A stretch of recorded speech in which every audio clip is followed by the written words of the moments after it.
روحاتي الامراض، السلام عليكم ورحمه الله وبركاته. تعالوا كده اقول لكم على حاجه افتكرتها، موقف افتكرته كده عشان تعرفي منه ان انت قويه وجامده وما تسمحيش لحد يتحكم فيكي وانت سيده قرارك. المهم يعني استنوا قبل ما اكمل. ساعات بنات بلاقيها النقاب بتاعها مبعكك من هنا ونازل من هنا وشكله غريب. بصي، ما دام النقاب مش متخيط من عند الانف، امسكي كده طبقه منه وظبطيها عند الانف، ارفعيها كده هتلاقيه ظبط معاكي وبقى مسطره. عشان بس بلاقي بنات شكل النقاب فيها يعني غريب جدا. ما علينا. مره كنت رايحه يا اما كورس يا اما الجامعه، المهم كنت شايله على قلبي كتب قد كده وحطها على رجلي وراكبه ميكروباص، جو حر بقى ما اقولكوش. كان قاعد جنبي، انا دايما بحب اقعد جنب الشباك. كان قاعد جنبي ساعتها بنوته عماله تعيط وتنحنح ومناديل بقى وحوارات سودا بعيد عنكم يعني. فما خدتش وديت، مع اني على فكره في الطبيعي بسال وبطبطب على اللي جنبي وبقول لها معلش وبحاول ادخل في تفاصيلها، مش تطفل، ولكني بحس ان اللي قدامي لو عنده قابليه انه يسمع او ان هو يفضفض لي يعني. المهم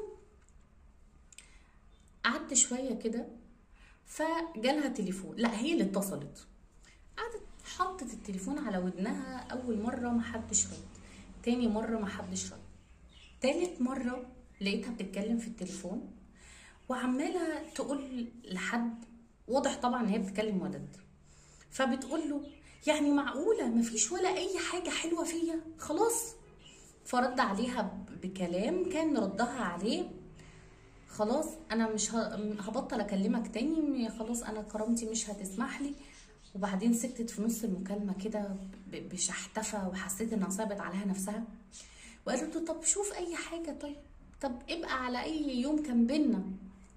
اعتقد ان هو برضو قال لها كلام مش حلو وراح قفل في وشها او قفلت في وشه، المهم قفلوا في وش بعض.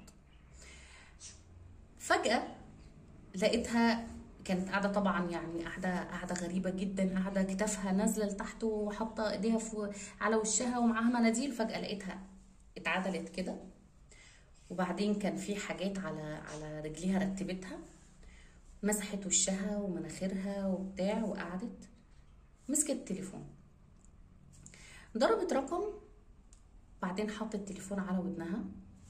الو، بقول لك ايه، هو انت فاكر ان انا كنت قاعده معاك ال6 شهور دول عشان بحبك؟ انت كنت صعبان عليا، انا اصلا ما كنتش، لا انت فارق لي ولا كان اي حاجه ما بيننا فارقالي. انا استنيت كده شويه اقول ايه ده، يعني ده واحد تاني مثلا بتكلم واحد تاني يعني، بس ما فيش دقايق ما بين البنت اللي عماله تتشحتف ما بين البنت التانيه دي. تعرف انك كنت صعبان عليا، بس هقول لك على حاجه، انت خساره ان انا اكمل معاك يوم واحد. وبدات يعني ايه، قالت له كام شتيمه كده في النص، وطبعا ده مش صح بس انا بقول لك يعني اللي حصل.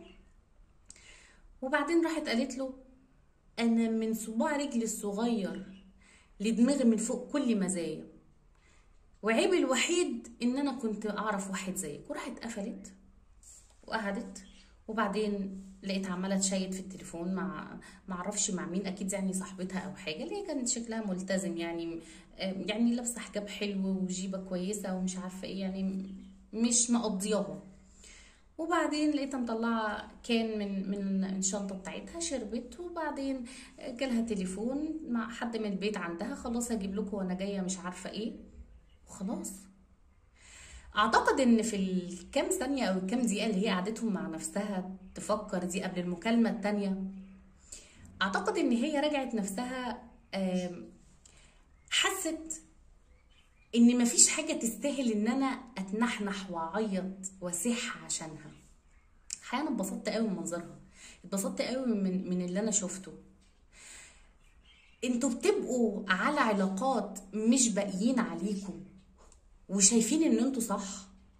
النحنحه والعياط والشحتفه دي على واحد كان مقضي عمره كله عشاني، ما كانش مخليني محتاجه حاجه، كان بيتمنى لي الرضا ارضى، كان في بينا سنين حب وهيام وغرام في حلال الله اكيد يعني. وحتى البنات اللي بتبقى اسمها مرتبطه، بس يعني انا ما بتكلمش في حلال وحرام، ولكن بتكلم في حته ان في شخص قدرني، ده ممكن اسح عليه، ده ممكن اعيط، ده ممكن اتحايل عليه يمكن، لكن عماله تقول له هو انا للدرجه دي ما فيهاش اي حاجه حلوه؟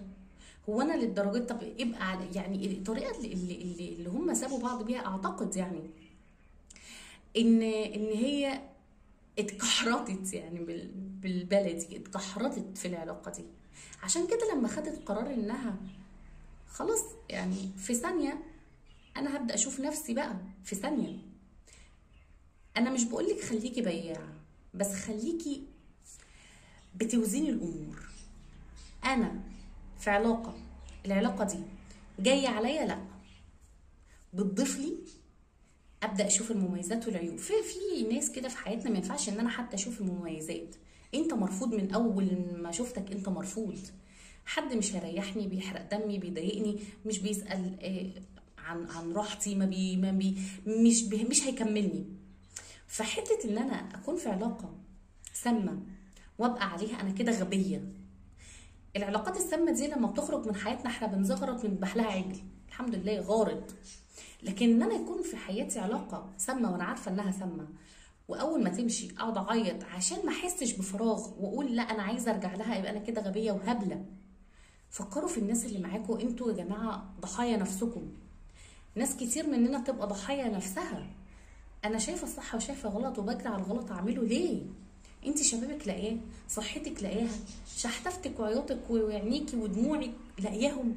مفيش حاجه تستاهل ان انا اضيع جزء من عمري فيها او في علاقه ممكن تخليني انا الشخص البائس التعيس الوحيد اللي من غير حد، اللي بعدت عن صحابي واهلي وجيراني وناسي، وبقيت اسمع كلامه عشان يرضى بس عليا. ليه؟ ده انتوا ما بتعملوش كده مع امهاتكم وابائكم. ليه ابقى هموت على واحد يرضى عليا؟ طب البس الجيبه دي، البس البلوزه دي، طب عشان ترضى عليا. طب يا توتي بودي يا ما ايه ده؟ ده حاجه مقززه جدا.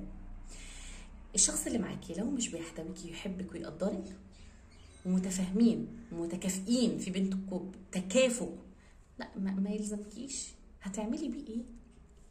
راجعوا نفسكم. ومش اي باب يتقفل في وشنا نجري نقعد نهبد ونخبط ونقول بالله افتح لنا، عشان خاطر افتح لنا. طب وحياة اللي كان خلاص مشي، هو مش شايفه. لو شايفه كان فضل، كان بقى عليكي. ما تبصوش يا جماعه للناس اللي حوالينا على اساس ان انتوا مش هتعرفوا تعيشوا من غيرهم. احنا في كتير مننا ابوها وامها وناس بتحبهم ماتوا، وعاشت وكملت وراحت وجت. قبل اي علاقه ما تخلص استخيروا الله، او يعني حتى لما تخلص استخيروا الله. شوفوا الناس دي هتنفع. احنا بنروح نسال اخصائيين ومختصين واستشاريين وبتوع تنميه وبتوع معرفش ايه،